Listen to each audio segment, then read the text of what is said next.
Toutes et à tous et bienvenue à ce webinaire intitulé Inclusion, accessibilité, réussite, quel levier pour une université ouverte à tous. Tout est dit dans ce titre, évidemment, car l'égalité des chances dans l'enseignement supérieur passe évidemment par l'inclusion et l'accessibilité des étudiants, notamment en situation de handicap, atypiques ou éloignés des codes académiques traditionnels. Ce webinaire nous permettra d'explorer tous ces enjeux avec des réponses concrètes et surtout des acteurs qui sont dans la tuyauterie des solutions et qui permettent de faire avancer les choses. On va évidemment partager les pistes qui sont explorées par eux-mêmes, les bonnes pratiques évidemment, et des retours d'expérience parce qu'il y a des projets qui sont menés un peu partout en France. Nos invités, Bertrand Montubert, directeur du programme ATP Friendly. Bonjour Bertrand et bienvenue. Bonjour. Voilà, je fais un petit test micro en même temps. Nathalie Guin, vice-présidente déléguée à l'inclusion de l'Université Claude Bernard, Lyon 1. C'est l'université inclusive même, je dirais, c'est ça? Oui, bonjour. Là, on parle d'université inclusive. Oui, oui, c'est une vice-présidence déléguée à l'université inclusive. Voilà. Je savais que je buggerais sur cette appellation parce que c'est vrai qu'il est à rallonge, mais en même temps, c'est parce que le problème est important. Gilles Bonavitacola, je savais que… Oh, je l'ai répété pourtant, Gilles, avant. Directeur opérationnel du service Innovation, Conception et Accompagnement de la pédagogie à Lyon 1 également. Bienvenue, Gilles. Merci, bonjour à tous. Et puis Philippe Malbos, directeur scientifique du Demo ES Include, c'est-à-dire que cette initiative qu'il a pilotée, Include, c'est un démonstrateur qui permet d'adresser plusieurs problématiques et notamment qui permet d'adresser la problématique de l'accessibilité. Philippe, c'est à vous que revient l'honneur d'introduire ce webinaire qui conclut une série de 3 webinaires où nous avons parlé de problématiques associées au projet que vous défendez, que vous portez vous-même. Donc, parlez-nous d'Include et puis de cette thématique accessibilité. Voilà, merci Gilbert pour cette introduction. Donc, c'est un plaisir pour moi de nous retrouver aujourd'hui pour ce 3e webinaire Include Campus Matin. Alors, Include, c'est quoi? Include est un démonstrateur numérique de l'enseignement supérieur qui est déployé dans le cadre d'un programme ambitieux qui est porté conjointement par le SGPI, la DGZIP, l'ANR, dans le cadre de la MI Demo ES qui est centrée sur la transformation des formations du supérieur par le numérique. Include regroupe les 4 universités du site Lyon-Saint-Étienne et 3 écoles. Include, c'est 120 apprenants et ce démonstrateur donc, a vocation à accélérer la transition numérique de l'enseignement supérieur pour favoriser et promouvoir l'inclusion des apprenants. Nos expérimentations ont vocation, bien évidemment, à être essaimées à l'échelle nationale et les dispositifs Include s'articulent autour de 3 volets structurants, 3 axes de travail sur lesquels nous planchons depuis plusieurs années maintenant. Il s'agit de transcender les barrières géographiques, avec notamment le concept des Include Campus que nous avons eu l'occasion d'aborder lors d'un séminaire précédent. La santé, si j'ai bonne mémoire. La santé, les barrières sociales, avec des dispositifs d'accompagnement spécifiques. Et bien sûr, donc c'est le sujet qui va nous occuper aujourd'hui, barrières cognitives et les barrières du handicap, avec des dispositifs que nous aurons l'occasion de discuter aujourd'hui. Le démonstrateur Include appelle ainsi à explorer de nouveaux territoires de recherche, de pédagogie, d'innovation, à repenser le projet pédagogique global, et il s'est construit comme une véritable contribution à la transformation de nos formations, adaptées, designées, si je peux m'exprimer ainsi, aux diversités sociales, et de faire en sorte que ces diversités psychocognitives et que la question du handicap fasse grandir nos organisations et les rendre plus apprenantes. Ouais. Et que le handicap ne soit pas un handicap pour ceux qui sont déjà situés dans cette situation. C'est bien l'enjeu, l'inclusion, c'est essentiel, surtout quand on adresse autant de monde, autant d'étudiants. Même si la démographie baisse un peu, il y a beaucoup de monde dans les universités, et à Lyon, puisqu'elle est bien représentée, mais également à Toulouse. Il y a beaucoup d'étudiants, Bertrand, il y a beaucoup d'étudiants à Toulouse. Alors, j'ai une première question pour vous, et je voudrais aborder ce thème, accessibilité, inclusion, 2 mots essentiels. Comment voyez-vous ce terme? Et surtout, vous aviez tenu à nous, quand on préparait ce webinaire, vous teniez à dire il y a une différence entre accessibilité et compensation individuelle. Expliquez-nous ces enjeux. Oui, merci beaucoup d'abord pour l'organisation de ce webinaire. Effectivement, quand on pense personnes en situation de handicap, quand on pense éducation inclusive, par exemple, très spontanément, on va penser quelle est la compensation qu'on va mettre en place. Si on le prend dans le cadre scolaire, hein, c'est très classique. Élèves en situation de handicap, on pense par exemple à ESH, qu'on appelait avant les AVS, hein, d'accord, les assistantes et assistants des enfants, des élèves en situation de handicap. Ça, ce sont des mesures de compensation. Une personne, par exemple, qui a des difficultés pour prendre des notes pour des raisons variées, c'est le cas de certaines personnes avec un trouble du neurodéveloppement, eh bien, l'AESH, par exemple, va jouer un rôle pour prendre des notes à la place. On le fait aussi à l'université, on a des preneurs de notes. Ça, c'est une mesure de compensation. L'accessibilité, c'est différent. L'accessibilité, c'est le fait de transformer l'environnement pour réduire, voire supprimer les obstacles. Donc, par exemple, hein, sur cette question de la prise de notes, eh bien, si les supports pédagogiques sont présents à l'avance, il y a des systèmes peut-être qui peuvent être organisés aussi pédagogiquement d'échange de notes entre les étudiantes et les étudiants, eh bien, ça peut permettre de réduire la barrière. On n'a pas besoin de la compensation individuelle. Pourquoi est-ce que c'est important? Sans doute pour deux choses. La première chose, et ça c'est vraiment essentiel, c'est qu'il faut arrêter de penser qu'il y a d'un côté les personnes en situation de handicap et toutes les autres qui finalement seraient un peu toutes pareilles. Ce n'est pas le cas. On est tous différents. Évidemment, les personnes en situation de handicap vivent des circonstances vraiment avec un impact beaucoup plus lourd que pour d'autres personnes, mais vous pouvez avoir certains besoins qui vont être satisfaits par une mesure d'accessibilité qui sera intéressante pour d'autres personnes. L'exemple typique, hein, quand on parle de ces questions-là, et quand on le parle plutôt sur la question des troubles moteurs, d'accord, c'est que si vous avez un bâtiment avec un escalier, s'il n'y a pas de rampe, la personne en fauteuil roulant ne peut pas monter. Voilà. Donc la rampe, elle est indispensable pour permettre à la personne d'accéder. D'accord? Et c'est une mesure d'accessibilité. Mais la rampe, elle est aussi pratique le jour où vous avez du mal à monter les marches parce que peut-être vous avez mal au genou, même si vous n'êtes pas en fauteuil roulant, peut-être parce que vous avez une valise que vous traînez avec des roulettes. Voilà, pardon, c'est extrêmement basique, mais c'est pour bien comprendre que l'accessibilité, c'est quelque chose qui fait progresser en fait l'ensemble du dispositif. Bien sûr. Et ça met au standard, en fait, des équipements au standard le plus élevé. Hein, c'est ce que me disait quelqu'un. J'ai oublié, pardon, Bertrand, j'ai manqué à tous mes devoirs. Dites-nous un mot sur ce programme Atypie Friendly, parce que, évidemment, oui. tout le monde, tous ceux qui nous regardent et tous ceux qui sont là le connaissent, mais peut-être qu'on peut faire un petit piqûre de rappel. Oui. C'est peut-être pas complètement sûr. Merci beaucoup. Atypie Friendly, c'est le programme national pour rendre l'université plus inclusive pour les personnes qui présentent un trouble du neurodéveloppement. Peut-être juste quelques mots, hein, les troubles du neurodéveloppement, c'est le trouble du spectre de l'autisme, le trouble déficit de l'attention avec ou sans hyperactivité, le fameux TDAH, l'ensemble des troubles 10. Et il faut avoir en tête que c'est beaucoup de personnes qui sont concernées puisque on évalue qu'une personne sur 6 dans la population présente un trouble du neurodéveloppement. Donc, c'est vraiment considérable. Et parmi les personnes en situation de handicap, et notamment parmi les jeunes, on va dire, parmi nos étudiantes et étudiants, eh bien, c'est la première catégorie de troubles qui se présente. Et donc, l'objet d'Atypie Friendly, c'est de rassembler des établissements d'enseignement supérieur qui sont volontaires pour déployer un programme qu'ils co-construisent en mutualisant les efforts. Donc, je ne vais pas rentrer dans tous les détails à ce stade, et j'invite évidemment toutes les spectatrices. Vous êtes un centre de ressources en réalité. Vous êtes un centre de ressources. On est un centre de ressources qui est porté par les établissements universitaires.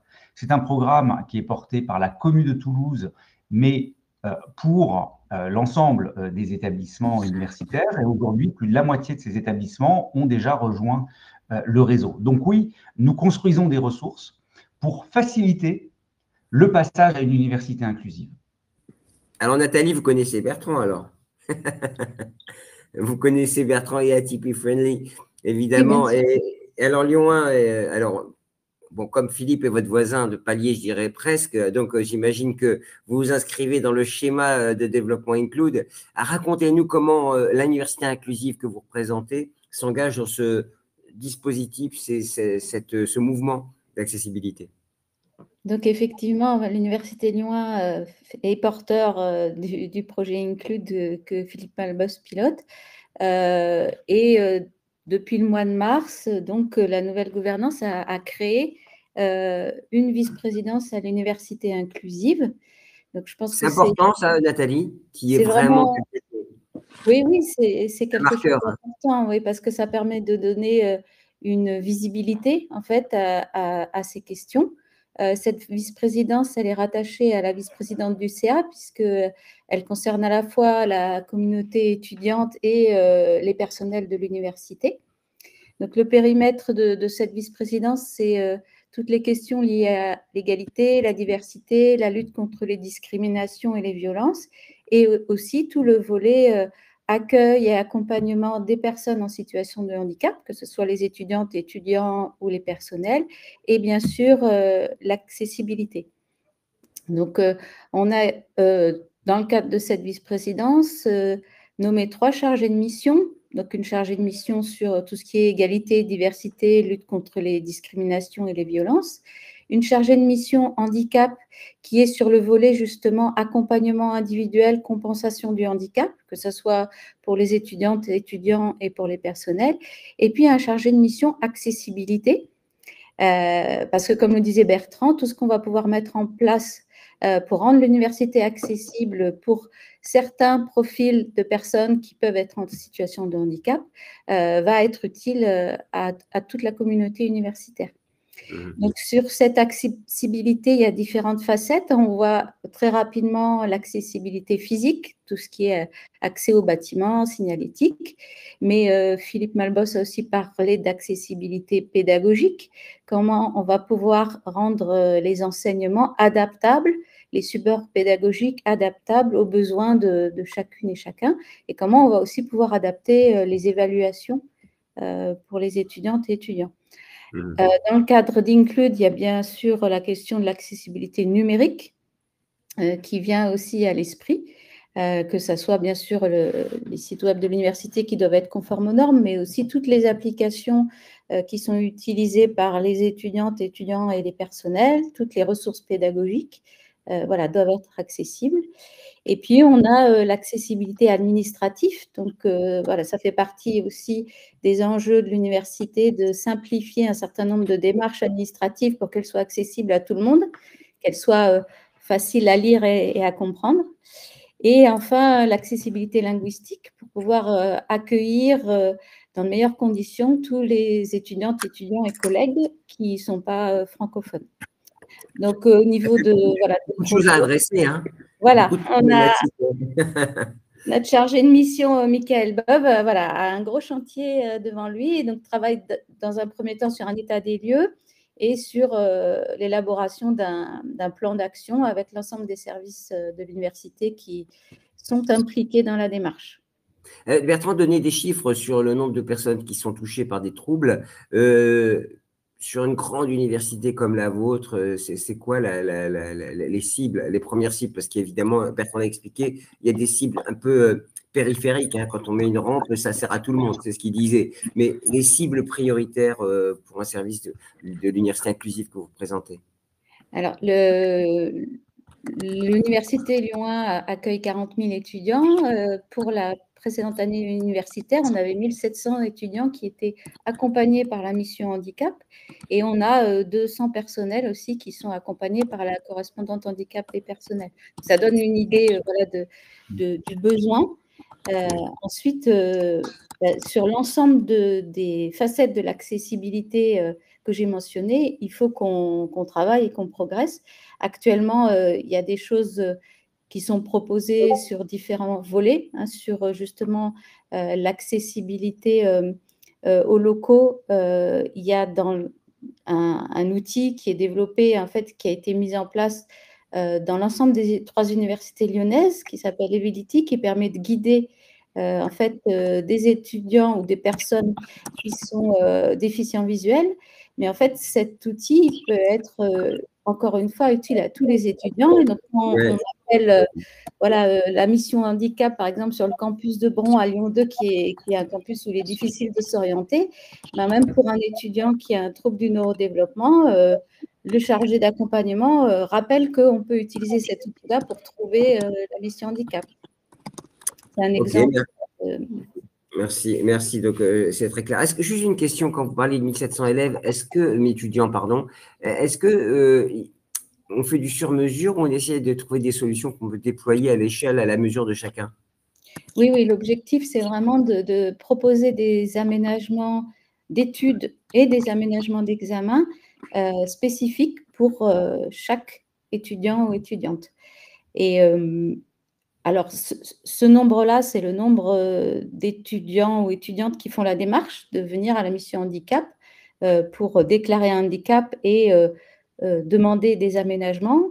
En fait, dans la population étudiante, probablement, il y a beaucoup plus de personnes qui sont concernées et qui ne font pas forcément la démarche. Et c'est là, encore une fois, où il est important de rendre l'université accessible pour toutes ces personnes qui ne font pas forcément la démarche, parce qu'ils ne vont peut-être pas considérer qu'ils sont en situation de handicap.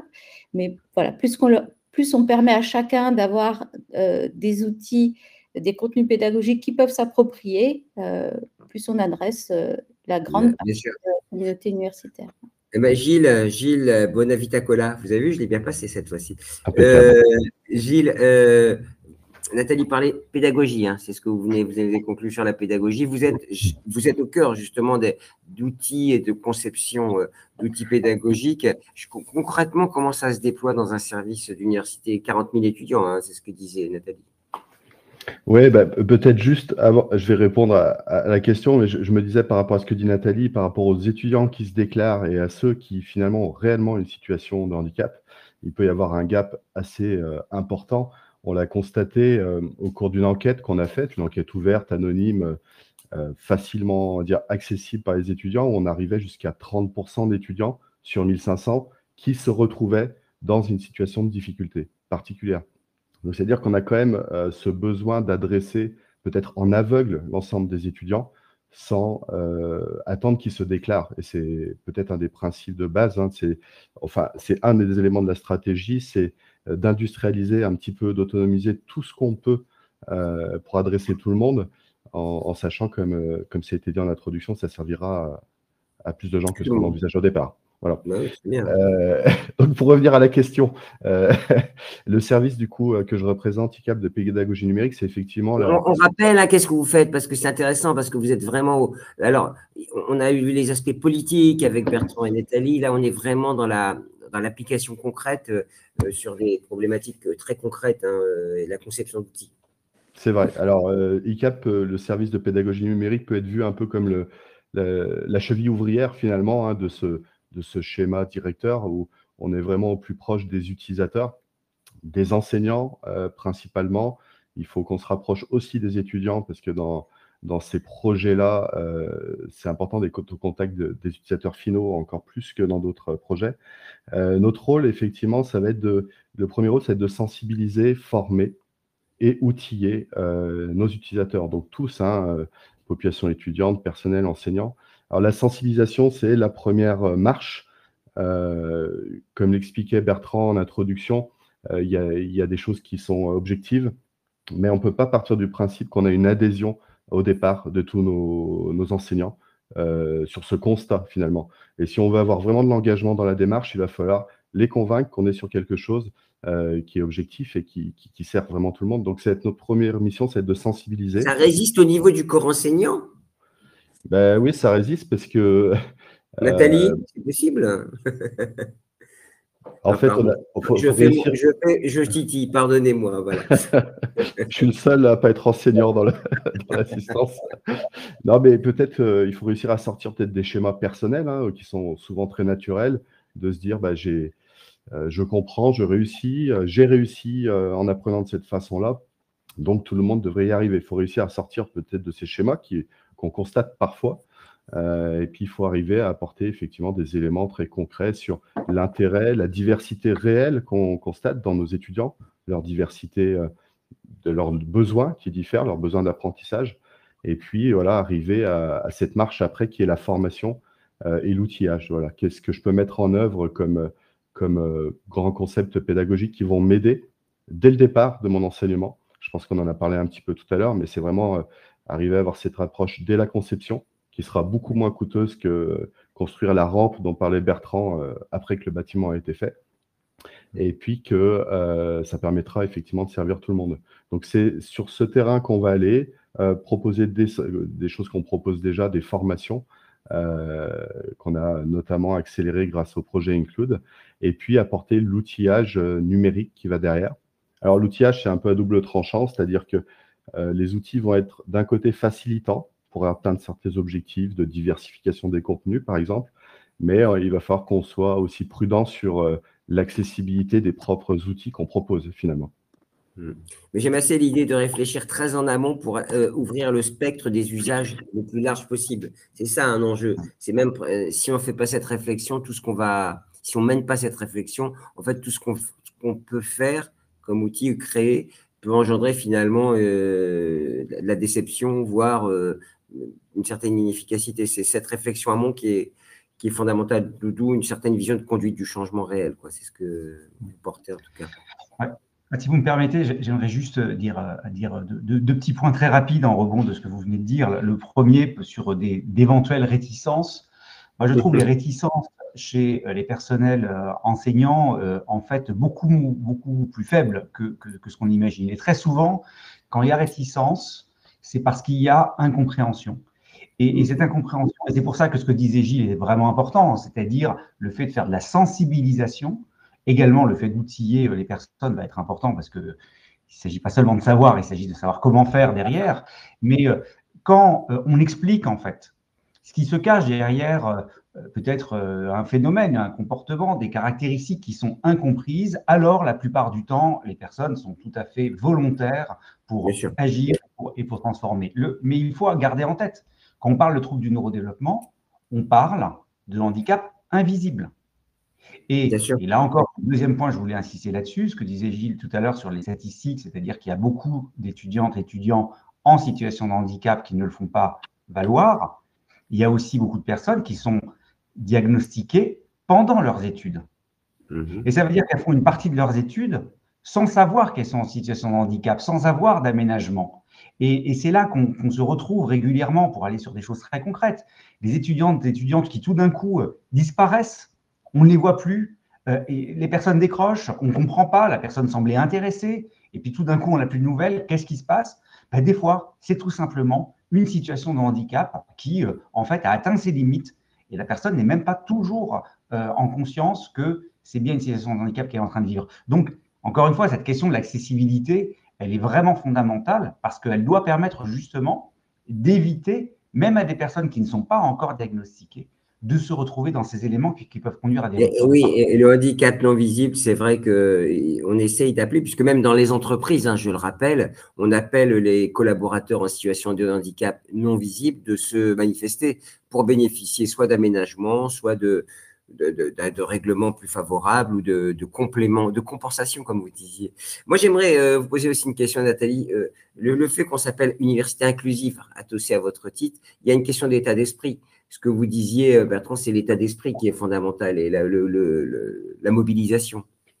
Oui, tout à fait. C'est vraiment fondamental de changer le regard en fait, que porte l'ensemble de la communauté universitaire sur la question du handicap. Donc, effectivement, former l'ensemble des personnels de l'université par rapport à la question du handicap invisible. C'est important que les personnels qui accueillent les étudiants, par exemple en scolarité, soient suffisamment informés pour avoir une posture au moins bienveillante pour accueillir les étudiants, ne pas être non plus déstabilisés par certains comportements. Et puis, effectivement, il faut bien sûr vous me posiez la question de la manière dont les enseignants peuvent accepter en fait d'éventuels aménagements, d'éventuelles demandes. Donc, j'ai mis dans le chat le lien vers un article de blog. Oui, merci.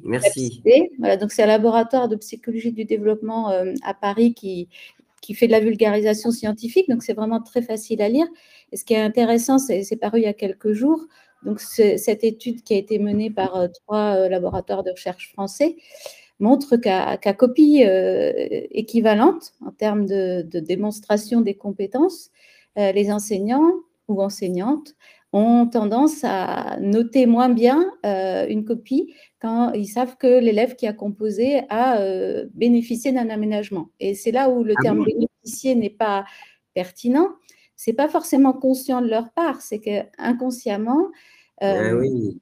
ils estiment que parce qu'il y a eu un avantage et que cet avantage, si on leur explique pas pourquoi il est là, comme disait Bertrand, ils peuvent inconsciemment considérer que c'est un avantage indu d'avoir eu plus de temps ou moins de travail à faire. Et donc, ils notent pas forcément les compétences qui ont été démontrées, mais aussi les conditions. Donc, les résultats de cette étude sont assez terribles, mais d'un autre côté, ils portent aussi un certain espoir dans la conclusion parce que, justement, ils montrent quand on explique aux enseignants le pourquoi de l'aménagement, ce biais de sous-évaluation disparaît. Et on est vraiment sur la question de l'équité qui, dans le système éducatif, parce que là, l'étude, je pense qu'elle est au niveau du secondaire, mais on retrouverait probablement la même chose à l'université. L'équité consiste à dire il faut les mêmes règles pour tout le monde. Ben non, justement, ça c'est l'égalité. Mais l'équité, c'est donner les mêmes chances à tous les étudiants de démontrer les compétences. Donc c'est en changeant justement de perspective. Ça veut dire qu'au niveau, nous, des aménagements qu'on propose pour les étudiants, il faut que ça soit davantage expliqué aux équipes pédagogiques. Parce qu'en tant qu'enseignant, quand on reçoit cet étudiant doit avoir un tiers-temps supplémentaire, ben, on ne sait pas pourquoi. Et justement, si ce n'est pas suffisamment expliqué, sans aller jusqu'à divulguer un diagnostic que l'étudiant n'a peut-être pas envie de divulguer, hein, mais il faut suffisamment que l'enseignant comprenne suffisamment quelles peuvent être les difficultés et pourquoi il y a besoin éventuellement de temps supplémentaire ou d'autres aménagements pour qu'on n'ait pas ce biais en fait de sous-évaluation ou cette impression que les enseignants peuvent avoir que c'est un avantage indu. Ouais. Philippe, moi j'avais une petite question. Si vous avez placé l'accessibilité au même titre que d'autres thématiques, c'est quand même que c'était il y a un effet levier à partir du numérique assez net et assez marqué, et des outils peuvent rapidement favoriser cette accessibilité. Oui, alors le numérique comme levier au niveau des outils, mais également comme une façon de porter une réflexion structurante. On l'a dit, les trois interventions précédentes l'ont souligné. La question de l'accessibilité, c'est aussi et surtout arriver à lever les freins à plusieurs niveaux. À partir du moment où il n'y a plus de freins, c'est accessible par définition. Et donc, le sujet des freins, on peut les voir au niveau individuel. Qu'est-ce qui va manquer à l'apprenant pour pouvoir accéder donc, au corpus de connaissances pleinement, et également qu'est-ce qu'on doit lever au niveau de rigidité du système pour faire en sorte que le projet pédagogique puisse embarquer le plus grand nombre le plus naturellement possible. On a affaire aujourd'hui à des projets pédagogiques qui emportent des dizaines de milliers d'étudiants. Nathalie Guin parlait tout à l'heure d'une université de 48 000 étudiants. Il y a un manque de capacité du système éducatif dans les formats actuels de pouvoir embarquer un public qui a de nouvelles prédispositions envers les apprentissages. Nous avons une génération d'étudiants qui sont plus connectés, plus multitâches, plus collaborateurs, plus participatifs, plus visuels. Et la prise en compte de toutes ces dimensions est extrêmement complexe.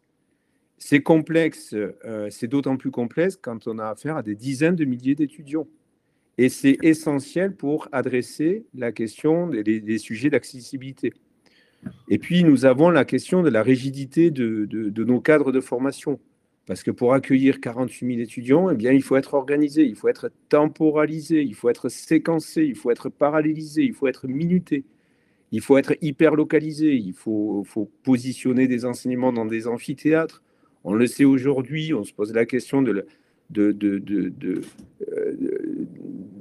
du du rôle de l'amphithéâtre dans la société française de 2025, et puis même de la salle de travaux dirigés classique.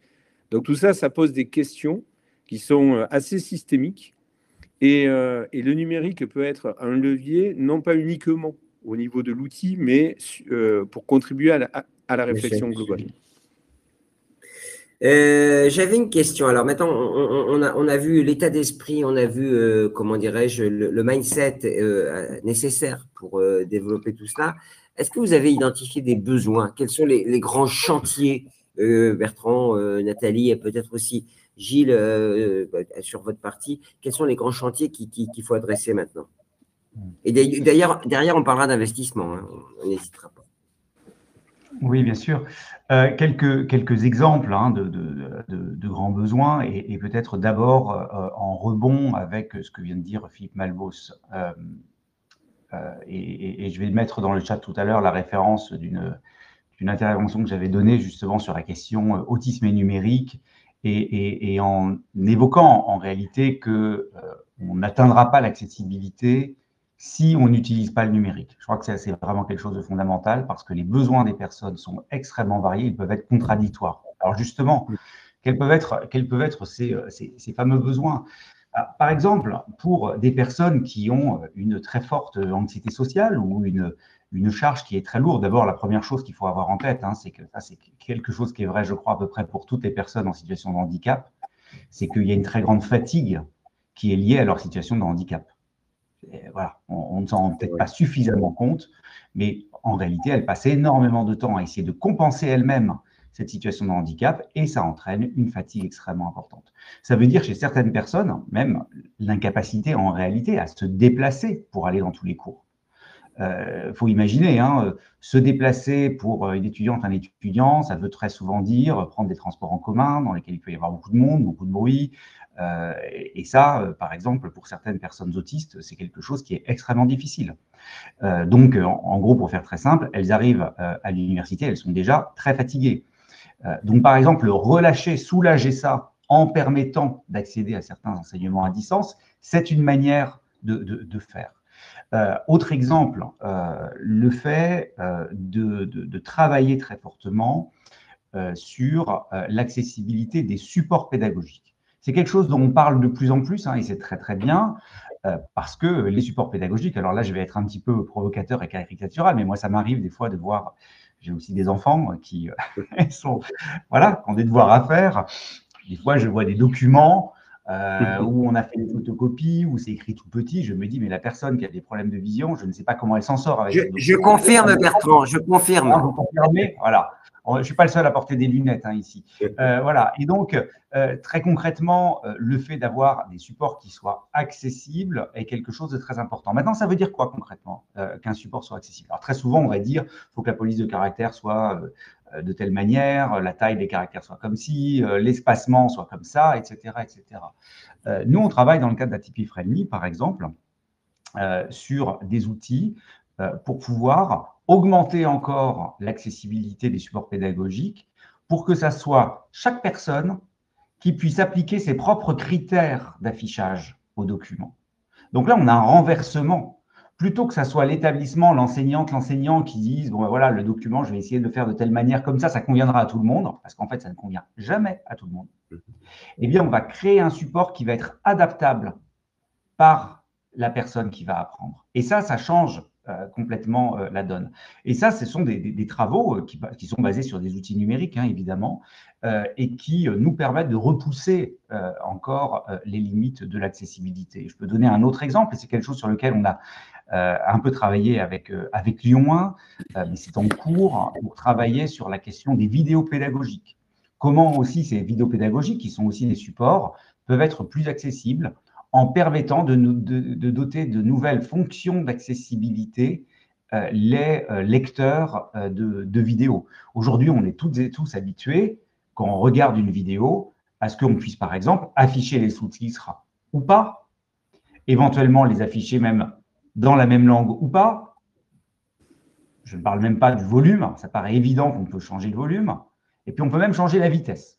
Donc, hein, en quelques années, hein, on a vu comment, en fait, on a des options qu'on peut toutes qualifier d'options d'accessibilité qui sont apparus. Il faut aller encore au-delà et le numérique est indispensable pour cela. Voilà un exemple et je terminerai avec un autre et comme ça me permettra aussi de passer le relais, par exemple, à Nathalie. C'est aussi tout besoin d'outillage autour de ce qu'on appelle les fonctions exécutives. Les fonctions exécutives, c'est ces fonctions dont on dispose tous, qui nous permettent, en gros, pour faire de manière très, très rapide, de nous organiser, de planifier nos tâches, nos actions, de les organiser dans le temps, de les exécuter, de ne pas se laisser divertir pour aller faire autre chose, etc. etc. Quand on présente un trouble du neurodéveloppement, très souvent, ça va toucher certaines des fonctions exécutives. Et ça peut poser des problématiques de planification, par exemple, pour le faire de manière très, très simple, d'organisation. Et donc, il y a tout un travail en lien avec l'Université Lyon 1 et avec Nathalie pour justement essayer de développer un outil, mais Nathalie en parlera mieux que moi, si elle le souhaite, un outil pour venir, une forme d'assistant personnel au fond, de la personne avec un trouble du neurodéveloppement et même sans doute beaucoup d'autres, pour s'aider justement à s'organiser et à mieux exécuter les tâches qu'elles ont besoin d'exécuter. Bon, Nathalie, Bertrand vous a envoyé le ballon toulousain, puisque je crois que c'est rugby toulousain. Donc, elle vous a transmis la balle. Alors, ma question de départ, c'était les besoins que vous aviez identifiés. Si on peut rebondir sur ce qu'a dit également Bertrand. Oui, tout à fait. Et puis, je pense que je passerai la balle à Gilles, parce que sur les vidéos pédagogiques, il aura probablement aussi des choses à dire. Donc, oui, Bertrand fait référence à un projet qui s'appelle AMI, dont l'objectif, c'est de concevoir une application sur téléphone mobile et qui soit en fait compagnon des étudiants. Et notre cible, c'était les étudiantes et étudiants avec des troubles du neurodéveloppement. Donc, c'est un projet qui est soutenu à la fois par le projet Include, le programme Atypie Friendly et la région Rhône-Alpes. Et on était vraiment dans l'analyse des besoins parce qu'on a souhaité faire une conception participative de l'application en impliquant du coup les étudiants concernés par un trouble du neurodéveloppement. Donc ça, c'est une démarche qui a dû être validée par le comité d'éthique de la recherche de l'Université de Lyon, d'impliquer les étudiants dans des ateliers de conception participative. Et ce qu'on a constaté, donc le but, c'est de les aider dans la vie quotidienne et pratique sur leur campus, mais aussi, comme le disait Bertrand, sur tout ce qui est fonction exécutive, donc l'organisation de son travail, la gestion de son temps, la gestion de la fatigue, la gestion du stress. Et on a fait une première série d'ateliers avec des experts des troubles du neurodéveloppement pour voir, d'après ces experts, quels étaient les besoins. Et puis une deuxième série d'ateliers qui sont organisés par la postdoctorante qui travaille sur ce projet, qui est Prisca Fenoglio, avec les étudiants, sur voilà, quelle serait, dans l'idéal, cette application pour m'aider dans ma vie quotidienne. Et ce qu'on constate, c'est que ce qui ressort énormément et qui était peu présent dans les retours qu'on a eu des experts des troubles du neurodéveloppement, c'est vraiment l'accès à l'information. L'accès à l'information qui, dans la vie des étudiants, est dispersé, en fait, au sein de l'université. Il y a différentes sources d'informations qu'ils aimeraient que tout soit rassemblé au même endroit. Et cet accès à l'information, en fait, c'est un besoin qui est présent dans l'ensemble de la communauté étudiante et pas que dans les étudiants qu'on vise, même si effectivement, un étudiant qui a un trouble du neurodéveloppement aura besoin d'informations plus précises, comme où est-ce que je vais pouvoir attacher mon vélo, quel est le menu de la cantine, quel est le plan de la salle dans lequel je vais me trouver pour le cours. Mais on rejoint ce qu'on disait au départ, c'est-à-dire tout ce qu'on va pouvoir mettre en place pour certains étudiants va servir à tout le monde. Sur l'accès à l'information. On va manger à la cantine, ça m'intéresse aussi. Voilà. Peut-être que je passe la parole à Gilles sur les vidéos inclusives, mais sur l'accès à l'information, il y a aussi… Mais Gilles, moi, ce que je retiens, c'est en fait ce qu'on demande à tous les produits, à toutes les solutions informatiques, facilité, ergonomie, agilité, en fait, la simplicité pour des personnes qui sont parfois qui ont du mal ou qui pourraient avoir du mal. Oui, tout à fait. Alors, si on veut transformer l'essai pédagogique inclusive, au final, je pense qu'une bonne approche, c'est de penser vraiment expérience utilisateur. C'est une terminologie dont on parle beaucoup dans les interfaces numériques, mais expérience utilisateur personnalisable. C'est-à-dire qu'au final, ça revient à dire que en tant qu'enseignant, je vais proposer une ressource sous une forme, mais je laisse la liberté à l'étudiant de l'exploiter sous la forme qui lui convient le mieux. Et si on essaye de transposer ça à l'utilisation de la vidéo, on a mené une expérimentation dans le cadre du projet Include autour de l'utilisation de la vidéo pédagogique par les étudiants. Et les étudiants nous disent, alors c'est l'enquête dont je parlais tout à l'heure, des plus de 1500 étudiants, on voit à travers leurs retours qu'ils ont tous une utilisation différente, adaptée, variée de la vidéo qui est proposée.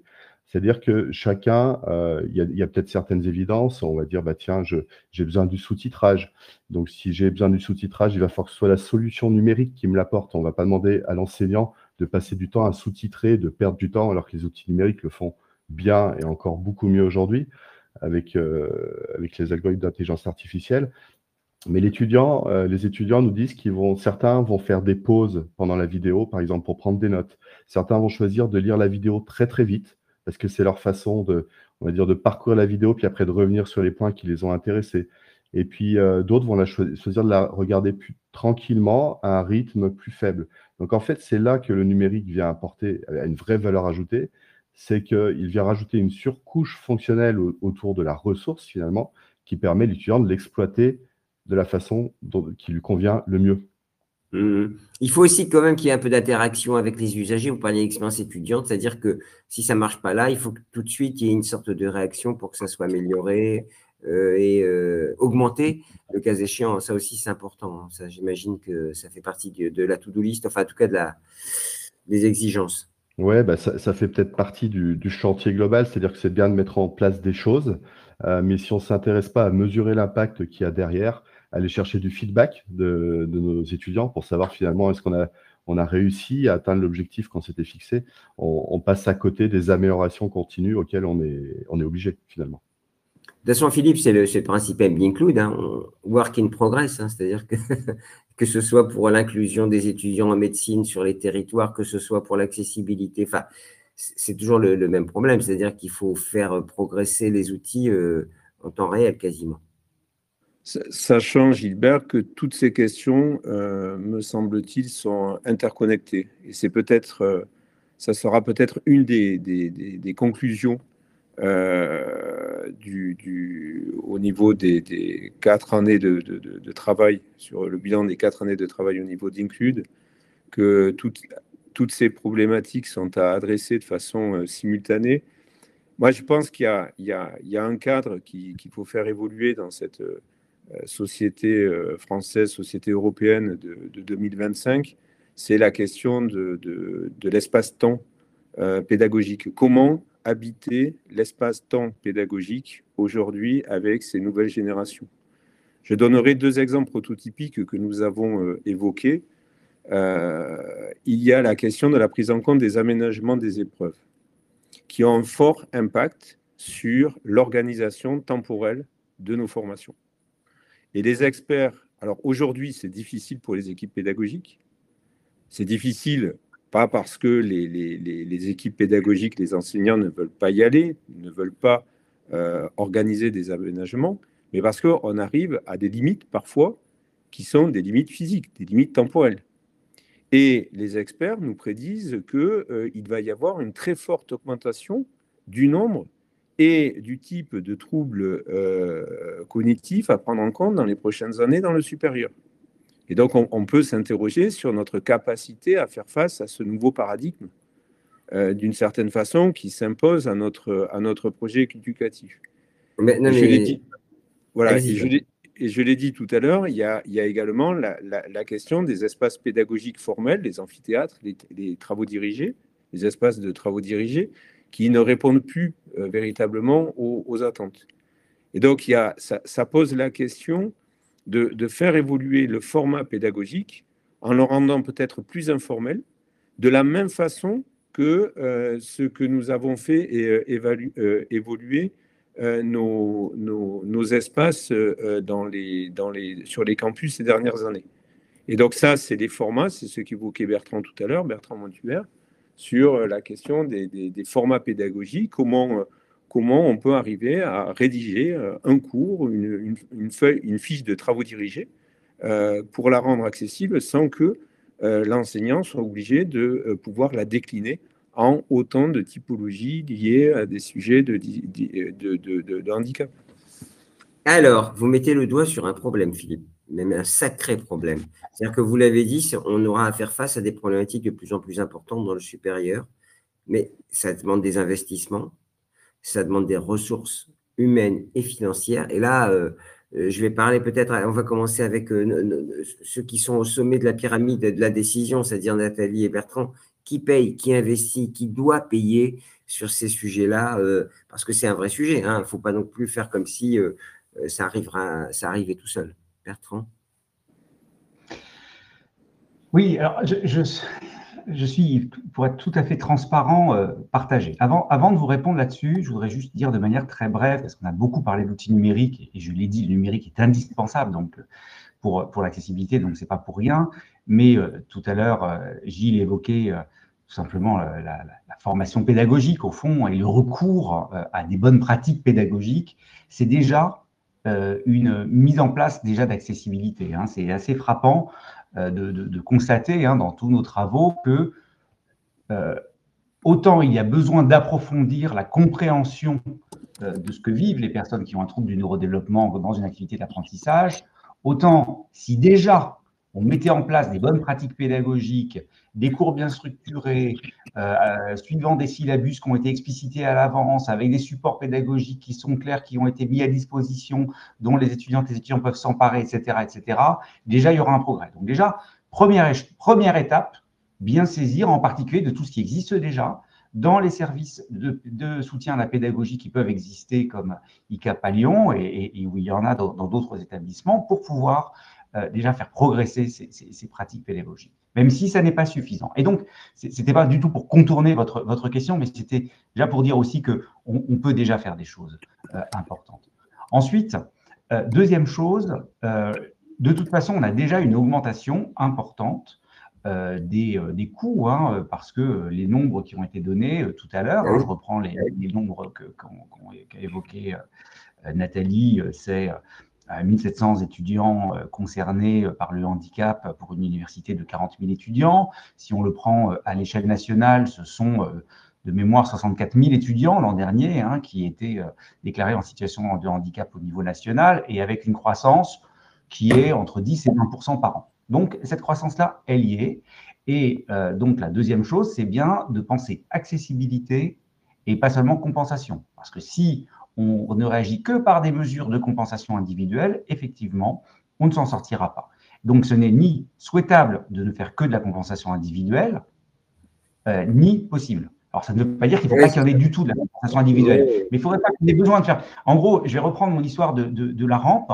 Si à chaque fois qu'une personne en fauteuil roulant voulait rentrer dans un bâtiment où il y a des marches, on devait mobiliser 2 personnes pour porter le fauteuil, ça coûterait extrêmement cher et ça serait extrêmement désagréable pour tout le monde. Voilà. Donc, pardon de revenir à des choses très basiques, mais l'accessibilité, ça fait quand même aussi gagner de l'argent, ça n'est pas qu'un coût. C'est aussi un gain, et encore une fois, un gain pour tout le monde. Voilà, donc ça, c'est encore un point qui est important. Le dernier point, et je vais le présenter comme ça, c'est que tout ça, ça consiste en un investissement. Et peut-être qu'il faut puisque le retourne, très rapidement dire la chose suivante. Nous avons, dans notre société, des besoins d'élévation du niveau de qualification qui sont extrêmement importants. On est soumis à des transformations extrêmement profondes, que ce soit sur le changement climatique, la transformation numérique, même, j'ai envie de dire, la lutte contre les inégalités qui peuvent exister et qui, aujourd'hui, rongent la démocratie. Tout ça, ça suppose un besoin de savoir et de partage de savoir beaucoup, beaucoup plus important. Donc, ce partage de savoir, il suppose que pour toute personne, qu'elle soit en situation de handicap, pas en situation de handicap, avec toutes ses particularités, et c'est bien ça quand on parle d'inclusion, toutes ces personnes-là, il faut leur donner la possibilité d'aller le plus loin possible dans leur niveau de qualification, pas simplement parce que c'est plus juste, et oui, c'est plus juste, mais pas seulement pour ça, mais parce qu'aussi c'est nécessaire, et c'est nécessaire pour notre société, et ça fait gagner de l'argent. Et dans le cadre du programme Annie, et je m'arrête là pour laisser la parole aux autres, nous travaillons aussi sur l'évaluation de l'impact socio-économique. C'est-à-dire que finalement, des mesures qui vont permettre de faire accéder plus de personnes au diplôme et à de l'emploi, eh bien, c'est autant de personnes qui, demain, pour faire simple, paieront des impôts plutôt que d'avoir des aides sociales parce qu'on ne sera pas allé au bout, en fait, d'une démarche inclusive. C'est bon pour la communauté. De l'argent, de le devenir, c'est un investissement. Nathalie, c'est pas combien ça coûte, c'est combien ça rapporte, en fait, à la société, le sujet. Je pense que voilà, c'est pas la peine de rajouter quelque chose. Bertrand a parfaitement décrit en fait le besoin de la société par rapport à ça. Effectivement, si concrètement, il y a le volet accompagnement individuel qui reste nécessaire, même si face à l'augmentation des étudiants, on va atteindre des limites et plus il y aura d'accessibilité, moins on aura besoin de cette compensation individuelle. Mais voilà, ça veut dire, nous à Lyon 1, voilà, on fait vraiment un effort sur les personnels qui sont chargés de l'accompagnement des étudiants en situation de handicap à la mission handicap, parce que effectivement, vu l'augmentation du nombre d'étudiants, il y avait vraiment un sous-effectif, on va dire. Mais il y a aussi tout le volet accompagnement pédagogique des enseignants. Donc, il y avait une question sur la manière dont on arrivait à faire venir les enseignants et enseignantes à des actions de sensibilisation et de formation. Il faut arriver à dégager du temps. Il faut des ingénieurs pédagogiques en nombre suffisant pour être en capacité de les aider à rendre les enseignements inclusifs. Il faut peut-être aussi dégager du temps aux enseignants référents en licence qui accompagnent les étudiants et qui ont actuellement énormément d'étudiants à gérer. Donc, quand on a un étudiant qui a besoin de plus d'attention, voilà, il faut prendre peut-être plus de temps et donc avoir moins d'étudiants à gérer pour cet enseignant référent. Voilà, c'est un ensemble de moyens humains que l'université a renforcé et se pose bien sûr la question du manque de ressources financières qui ne suit pas forcément les besoins humains. Est-ce que vous diriez que vous êtes les premiers sacrifiés quand il y a une politique d'austérité ou quand on manque de ressources ou une politique de budgétaire compliquée comme on la vit? Quand vous dites « vous », c'est l'université? Non, l'université, oui, mais j'allais dire dans l'université, est-ce qu'on adresse les problématiques urgentes et parfois on oublie un peu ces sujets-là où on ne met pas le doigt dessus, on met pas le... Après, je pense qu'il y a beaucoup de services dans l'université qui sont en difficulté et je ne vais pas dire que c'est davantage le cas pour les services liés au handicap. Là, bon, voilà, il y avait un besoin. On est en train de travailler pour renforcer les équipes et ça, c'est important. Mais voilà, je pense que voilà, on ne peut pas dire qu'au niveau des universités en général, le handicap soit la dernière préoccupation. Voilà, ça serait pas... C'est une préoccupation, elle reste. Je me permets de le dire. Il se trouve que j'étais avec France Université ce matin. Il y a un vrai engagement des universités sur le handicap. Quand on voit les progressions, on était à 8 000 étudiants en situation de handicap en 2005, on est à 64 000 cette année. C'est x8 en 20 ans. C'est quand même considérable. Et donc, même si nous aurions besoin de moyens encore plus importants, c'est vrai, bien sûr, mais je crois qu'il y a un vrai engagement, je crois qu'il y a une vraie compréhension de l'importance du sujet dans une grande partie, en tout cas, des établissements. J'aimerais aussi qu'on ait des notes positives et d'espoir dans cette période qui est très morose quand même, hein, il faut le dire. Moi, je suis très frappé de ma position, de voir qu'au fond, il y a quand même une adhésion qui est beaucoup plus large que celle que j'aurais imaginée au tout début du projet. Voilà, il faut le dire. Maintenant, la route est très longue. Ah oui. Elle est très longue, donc les besoins sont extrêmement importants. Donc, bien entendu, on peut voir encore tout ce qu'il y a à faire et tous les besoins qui ne sont pas du tout compensés et des moyens qui sont encore vraiment insuffisants dans les services handicap, ça c'est vrai. Mais je crois qu'il faut partir voyons le verre et progresser. Voyons le verre à moitié plein, d'accord? Gilles, alors je parlais investissement. Alors, est-ce que finalement j'ai le sentiment que depuis le Covid, notamment depuis la crise Covid, on a beaucoup investi. Est-ce qu'il reste beaucoup à faire selon vous? Est-ce qu'on arrive à une certaine maturité sur ce plan-là? Alors, le Covid nous a permis, ça a été un tremplin, hein, pour le passage au tout numérique, au moins l'espace d'un temps. Donc, ça a été un vrai levier pour peut-être faire en quelques mois ce qu'on avait du mal à faire en plusieurs années, c'est-à-dire voilà, percevoir les intérêts de l'hybridation du numérique dans l'enseignement. Après, au niveau de ce qui reste à faire, ben, je pense que par rapport à ce que disait Bertrand, ça me fait beaucoup réfléchir en fait finalement sur l'aspect sociétal des choses, parce que finalement, on fait les choses quand on y est obligé. Je pense par exemple à l'accessibilité numérique. On est obligé voilà, de auditer tous ces supports numériques, enfin tous ces services pour vérifier leur conformité. Donc quand on y est obligé, on avance. Mais aujourd'hui, si on veut aller plus loin, il faut que ce soit ancré dans les pratiques pédagogiques. C'est ce que disait Bertrand. C'est-à-dire qu'il faut qu'on arrive à ancrer des pratiques pédagogiques finalement fondamentales qui servent aussi l'inclusion. Et ça veut dire qu'on doit passer le cap de l'obligation et de changer peut-être l'approche culturelle des choses dans les établissements. Et finalement, la formation, sensibilisation, elle a un rôle, mais il faut qu'on arrive à créer des moments qui sont propices dans les universités avec des échanges, des interactions sociales, des choses comme ça, pour faire avancer. Voilà. J'en profite pour une question un peu technique, pardonnez-moi, parce que je manquerai à mes devoirs si je ne vous posais pas la question. Est-ce que l'intelligence artificielle, ça va booster tout ça? Il y a beaucoup de promesses. Il y en a une partie qui sont très bonnes, à mon avis. Alors, celle qu'on perçoit très facilement, c'est par exemple la performance des outils qui fonctionnaient peut-être déjà avant avec des algorithmes sans IA, qui fonctionnent mieux avec de l'IA aujourd'hui. Si on parle par exemple de la transcription automatique des audios, aujourd'hui c'est devenu très efficace, très performant. On reconnaît les voix, on peut même recréer des bilans, des échanges, des choses comme ça. C'est très pratique même en termes administratifs. On a des promesses aussi sur les parcours, l'adaptation automatique des parcours pour les étudiants. Et là, on a un vrai chantier, c'est-à-dire que sur la base des traces que laisse l'étudiant dans son apprentissage numérique, on serait capable d'utiliser l'IA pour mieux lui construire un parcours adapté à ses besoins, à ses objectifs, mais aussi pour l'enseignant, pour avoir un regard critique sur comment utiliser son matériel pédagogique. Et là où les étudiants ont le plus de difficultés, là où ils passent très bien. Et là, l'IA a un vrai apport sur vraiment l'analyse de ces analytics et ce qu'on peut en faire derrière. Parce que c'est des masses d'informations qu'on a du mal à analyser autrement. Un monde data-centrique.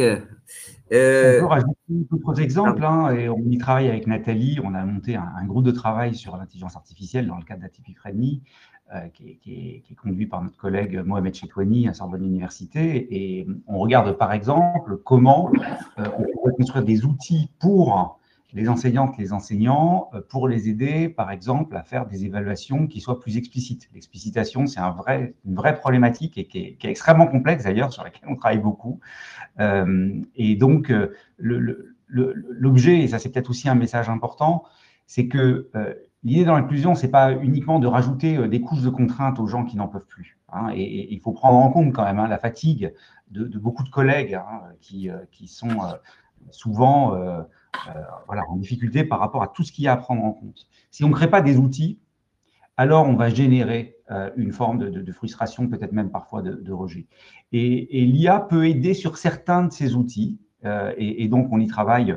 Donc, je l'ai dit sur l'explicitation des contenus, on y travaille sur les vidéos, par exemple, aussi, dans un programme de recherche que nous avons autour de la perception visuelle et l'amélioration de l'expérience et du développement de nouvelles options d'accessibilité sur des vidéos pédagogiques, je l'ai évoqué tout à l'heure, mais là, ça passe aussi par de l'intelligence artificielle. Mais la spécialiste de l'intelligence artificielle, et ce n'est pas encore exprimé, c'est Nathalie, il ne faut pas l'oublier, c'est ton métier quand même, l'intelligence artificielle.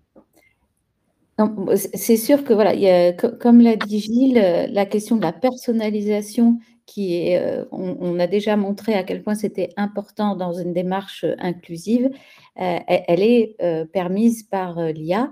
Et ça fait déjà 30 ans qu'il y a des recherches sur l'analyse des données, des traces laissées par les apprenants et la manière dont on peut recommander des contenus. Après, il y a des outils qui sont plus récents, Dans le chat, il y a quelqu'un qui a parlé de Glaster. Donc, Glaster, c'est un outil qui a été proposé par une start-up qui est incubée à Lyon 1 et qui est en partenariat avec un laboratoire de recherche en neurosciences qui permet justement, lorsque l'enseignant n'a pas conçu un support qui est adaptable par l'étudiant, c'est l'outil informatique qui va pouvoir le reformater de manière à ce qu'il soit plus facile à lire, par exemple pour une personne dyslexique, mais ça peut servir à d'autres besoins. Et là, on a de l'IA qui va faire un diagnostic individuel des besoins de la personne qui l'utilise, parce qu'en fait, entre plusieurs personnes qui ont des troubles 10, la reformatation, non, on ne dit pas comme ça, enfin, la manière de reformater le document n'est pas la même. Voilà, donc là, on a un système qui fait un diagnostic fin individuel par un questionnaire des besoins de l'utilisateur ou de l'utilisatrice et qui va adapter, du coup, le support pédagogique aux besoins de l'étudiant et l'étudiante. Il se passe des choses positives.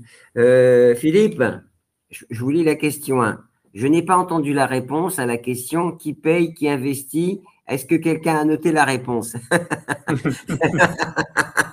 Alors, comme vous avez mené un projet d'ampleur qui, lui, a bénéficié de financements divers et variés, vous l'avez dit, c'est France 2030 pour vous, mais cette question, elle est quand même importante.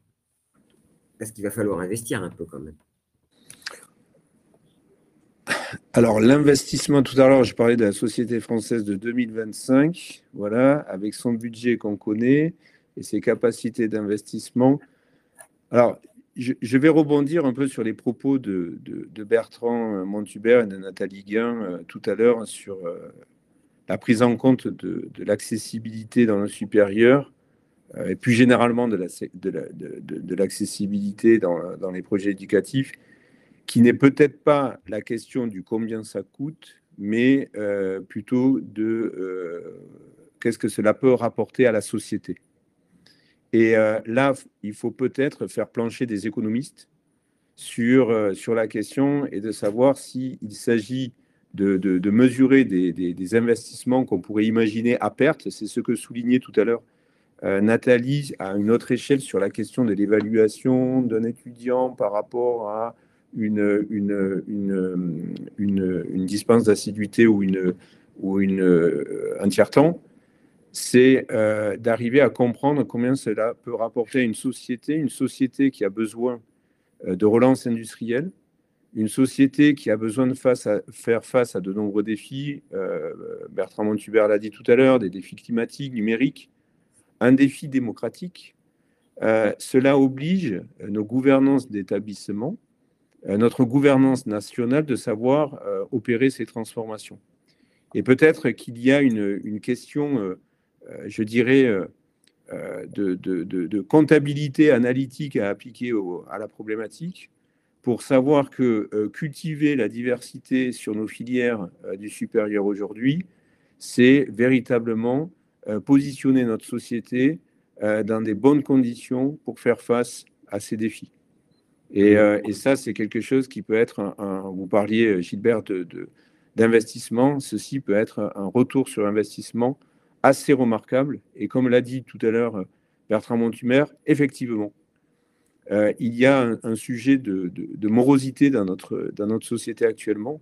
Et le fait de construire un projet pédagogique plus inclusif, c'est peut-être aussi contribuer à faire qu'il y ait une société, à construire une société plus inclusive. Ouais. C'est ce qu'on attend. Allez, on continue avec un dernier petit tour de table. Bertrand, est-ce qu'un programme comme le vôtre a vocation à s'inscrire dans la durée, au fond? Est-ce que la réussite ultime, c'est quand on n'en parlera plus parce que ce sera complètement digéré par tout le monde? Alors, c'est très, très… Je souris parce que nous avons été financés sur un financement de 10 ans dans le cadre d'un programme qui s'appelle Nouveau cursus à l'université, financé par le programme Investissement d'avenir. Et donc, on m'a posé la question au tout début du programme. On me disait alors, mais au bout de 10 ans, qu'est-ce qui va se passer? Et j'avoue qu'avec sans doute beaucoup de naïveté, je disais, mais au bout de 10 ans, on n'aura plus besoin de nous parce qu'on aura construit des outils, ils seront appropriés, etc. Bon, je vais le dire honnêtement, je me suis trompé. Voilà. Je me suis trompé parce qu'au fur et à mesure qu'on a avancé, on a pris la conscience de la complexité du sujet. Et ce n'est pas qu'on était une bande de personnes naïves qui ne voyaient pas la complexité, c'est que tout simplement, cette complexité n'était pas du tout connue, elle n'était pas étudiée même scientifiquement. Une des choses qu'on a faites depuis le début du programme, c'est qu'on a commencé à faire des travaux de recherche, y compris on a travaillé, on a fait des journées d'études au printemps dernier pour structurer ce champ de recherche sur les l'enseignement supérieur. Et donc, en réalité, il y a encore du travail pour un moment. Alors oui, à terme, et je serais sans doute mort depuis longtemps, on n'aura fait plus du tout besoin de ça. Et tant mieux, franchement, ce n'est pas du tout pour vouloir faire durer les choses. Mais pour le moment, clairement, on n'est pas au bout du compte, et donc on travaille très fortement sur la pérennisation du programme. Voilà, et je pense que c'est en train de progresser. Je n'en dis pas plus pour laisser un petit teasing sur des choses qui arriveront sans doute, je l'espère. On vous suivra. On va continuer les webinaires avec Philippe. Nathalie, est-ce que d'abord il y a des VP inclusion ou accessibilité ou diversité, enfin, je ne sais pas, dans toutes les universités?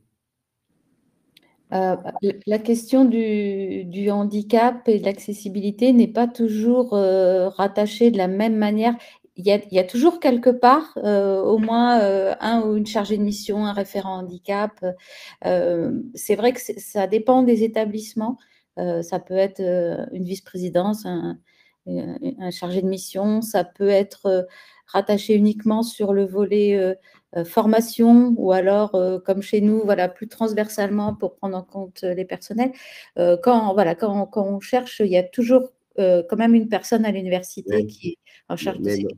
Ce que vous êtes en train de nous dire, c'est que ça dépend. Il y en a qui le mettent au sommet de la pyramide comme à Lyon 1, et puis il y en a d'autres, c'est des chargés de mission ou des équipes en charge du projet. Mais en tout cas, bon, on peut progresser là-dessus. C'est vrai que quand on est au sommet de la pyramide de la décision, c'est plus facile peut-être d'impulser des politiques plus inclusives.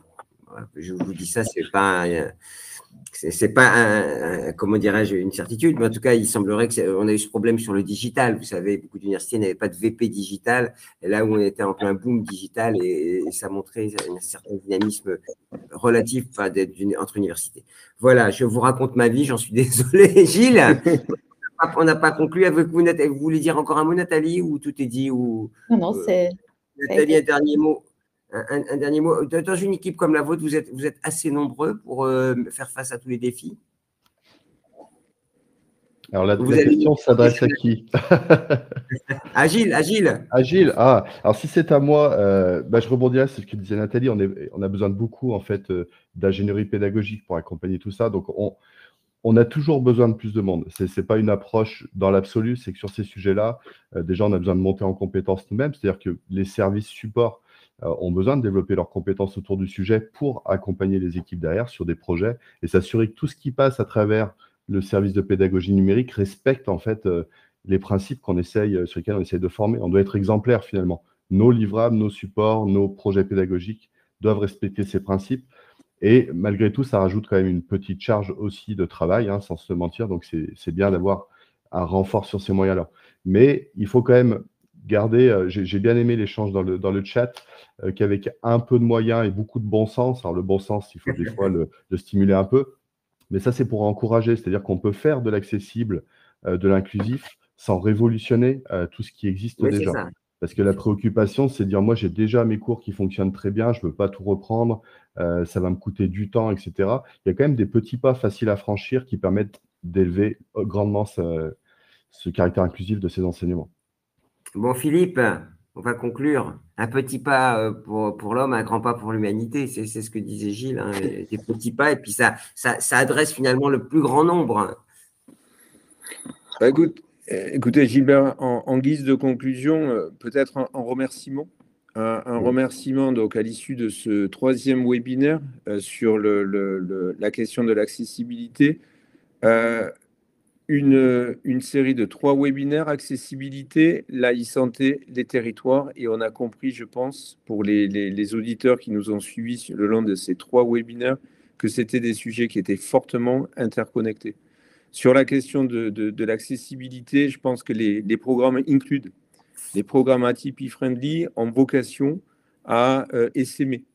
Et donc, j'invite à tous les auditeurs de venir se connecter sur les sites web d'ATP Friendly, de Include, pour venir prendre des informations et puis prendre contact avec nos équipes pour déployer dans leurs établissements des dispositifs qui sont expérimentés dans d'autres établissements, de faire du partage de bonnes pratiques.